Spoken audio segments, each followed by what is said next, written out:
First one is, so it's currently in limbo. I know that I'm sure that you've been following this one closely. But this alleged assault weapons ban being proposed by the governor. What are your thoughts? Where is it currently at? I know that there at one point I've been trying to follow it, but it's become super convoluted because I know that former Attorney General candidate Tom DeVore, he filed a lawsuit, but then Dan Calkins, I believe it was Dan Calkins, filed a separate lawsuit. We have all these different possible lawsuits. Is it in limbo? Is it being enforced? Is it going to be partially enforced? And what are your thoughts?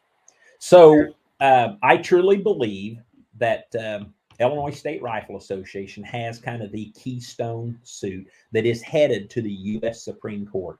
When that case reaches the U.S. Supreme Court, I truly believe past precedents proves it, shows it for the state of New York.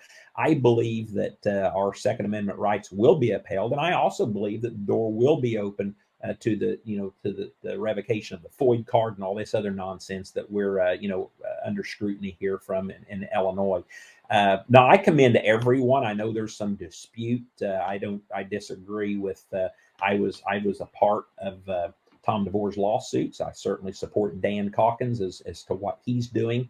Everybody's the GSL, Gun Saves Lives, the NRA, Illinois State Rifle Association, and many people are filing these suits, and and that's a good thing because that puts more of a burden on the judicial system, which it needs to do, and it will force the issue to reach where it needs to go. I personally was a part of Tom DeVore's lawsuits because I knew that if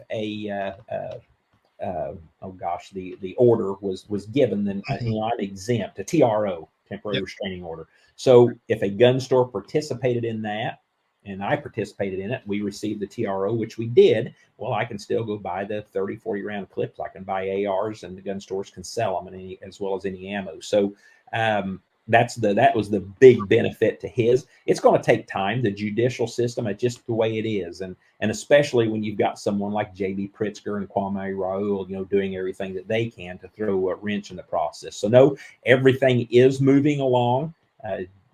Justice is slow sometimes, but I truly believe that when this happens, and I don't know when, it could be any day, it could be a year from now, I do believe that the Second Amendment and our constitutional rights will be upheld. I truly believe, either in the Illinois Supreme Court or the state Supreme Court or the U.S. Supreme Court, even with J.B. Pritzker's influence and the millions of dollars, the two justices that are sitting on the Illinois Supreme Court bench right now, that he donated more than $1 million to each of their campaigns. So you might look and you might suggest that, gosh, he bought his justices, but the law is very clear what the intent of the Second Amendment is, and I do have faith that the court system will uphold what is right regarding that. Absolutely. And I have my own theories, but I'm curious as to what you think. Why is it, especially when the majority of gun deaths in the United States are suicides, unfortunately, when we talked a little bit about mental health earlier and how to deal with that through the church, but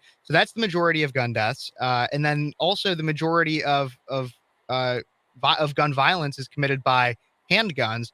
Why is it that Democrats like J.B. Pritzker want to come after quote unquote assault weapons such as your AR-15 or your rifle style weapons? Why is it that that's what they want to take away from us? Because the entire purpose of the Second Amendment is for we the people to protect ourselves against a tyrannous government.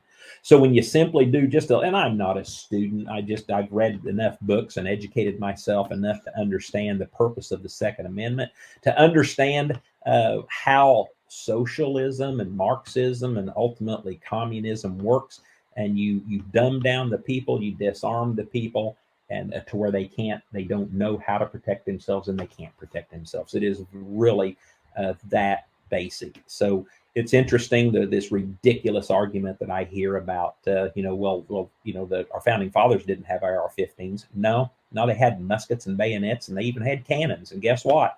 That's the best that the army and those opposing them had as well. Mm-hmm. So you disarm the people, dumb the people down, and it just makes it so much easier to implement your desires. And that is exactly what J.B. Pritzker, Joe Biden, and the current Democrat Party are desiring. And I inside of myself, other than the fact that power blinds, I really don't understand it, because you cannot. We know it doesn't work. So no, I stand on the grounds of the Second Amendment, and I've made my point very clear that I will never waver from that.